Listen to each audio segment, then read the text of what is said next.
বৰমা সমষ্টিৰ মৰাপাগলদিয়াৰ ওপৰৰ যি মথাউৰি নিৰ্মাণ হৈছে তাত বহু কোটি টকীয়া কেলেংকাৰী ইতিমধ্যে সংঘটিত হোৱা বুলি জানিব পৰা গৈছে।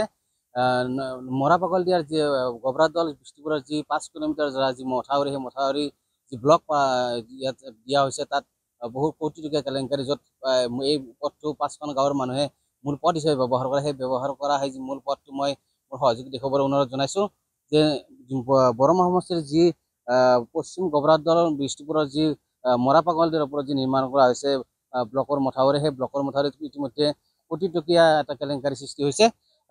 আৰু এই যিটো মথাউৰি সেই মথাউৰি ইতিমধ্যে প্ৰায় 5খন গাঁৱৰ মানুহে এই যি মথাউৰি সেই মথাউৰিৰে অহা যোৱা কৰা পৰিলক্ষিত হয়।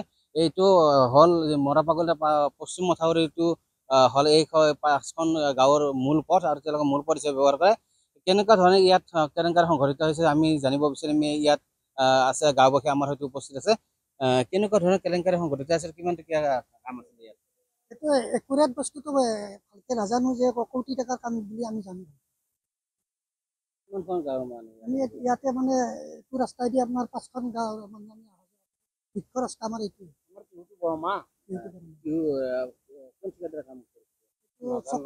চক্ৰ সিং মুছাহাৰী নামহে শুনিছোঁ কিন্তু তেখেতক দেখি পোৱা নাই। কেনেকুৱা ধৰণৰ হৈ গৈছে?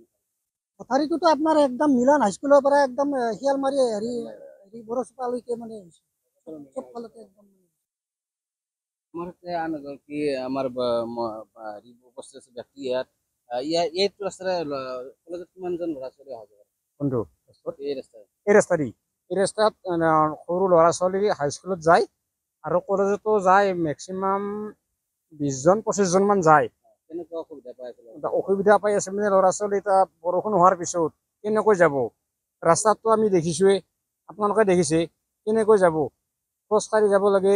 আৰু আমাৰ যিটো আমাৰ হাইস্কুল ME স্কুলত ল'ৰা ছোৱালীবিলাকে পঢ়ে, সিহঁতে আৰু বেলেগ বহুত জেগা ঘূৰি ঘূৰি নিব লগা হয়। গতিকে বহুত অসুবিধা পাইছে। এতিয়া চৰকাৰক আমি ৰিকুৱেষ্ট কৰিছোঁ, আমি চৰকাৰক আবেদনো কৰিছোঁ আগতে, কিন্তু আমি একো ফলৱতী হোৱা নাই। আজি এনেকুৱা ৰাস্তা আমাৰ পৰি আছে, কেনেকুৱা দুখ লাগিছে। আপোনালোকে কেনেকৈ যাব এতিয়া? দি আপোনালোকে যে কষ্ট কৰি আহিছে, আমি বহুত বহুত ধন্যবাদ দিছোঁ আপোনালোকক। এতিয়া আমি কি কৰিম? য'ত নেকি আমাৰ এই দলঙৰ চেংচন হৈছে, দলঙো আজিলৈকে আমি পোৱা নাই।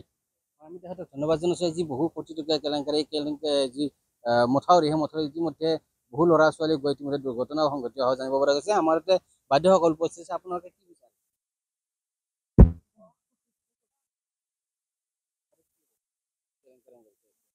আমাক লাগে মথাউৰিটো আমাক ভাল হোৱাৰ বাবে আমি কৰোঁ আৰু আমাক নদীৰ দলংখন বেছি প্ৰয়োজনীয়। ৰাস্তাটো লাগে, আমি ইপাৰ সিপাৰ হ'ব নোৱাৰোঁ।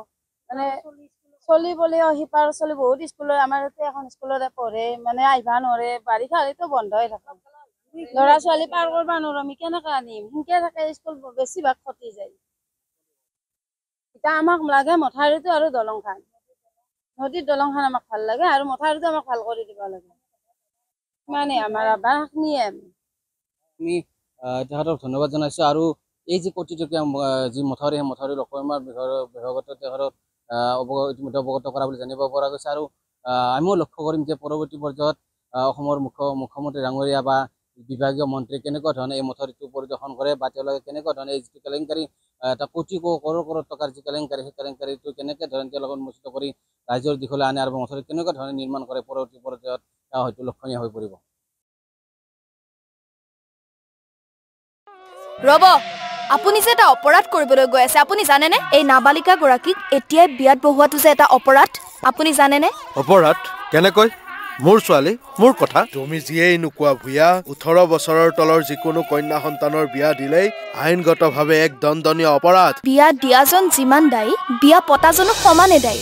এতিয়া তাই পঢ়া শুনা কৰাৰ বয়স, খেলা ধূলা কৰাৰ বয়স। তাইক খেলিবলৈ দিয়ক, পঢ়িবলৈ দিয়ক, আৰু চাব এদিন আপুনি তাইক লৈ গৌৰৱ অনুভৱ কৰিব পাৰিব। এতিয়াই তাইক সংসাৰৰ বোজা দি তাইৰ ভৱিষ্যত জীৱনটো অন্ধকাৰ কৰাৰ অধিকাৰ তোমাৰ জানো আছে? মোৰ ভুল হৈ গ'ল মাজনী, মোক ক্ষমা কৰিবা। শিক্ষা ল'ৰা ছোৱালী উভয়ৰে প্ৰাপ্য আৰু অধিকাৰ। আপোনাৰ কন্যা সন্তানক তাইৰ এই প্ৰাপ্যৰ পৰা বঞ্চিত নকৰাব। বাল্য বিবাহ ভাৰতীয় আইনৰ দ্বাৰা বিহিত এক দণ্ডনীয় অপৰাধ। এনে অপৰাধ কৰি আপোনাৰ কন্যা সন্তানৰ ভৱিষ্যত অন্ধকাৰৰ মাজলৈ ঠেলি নিদিব।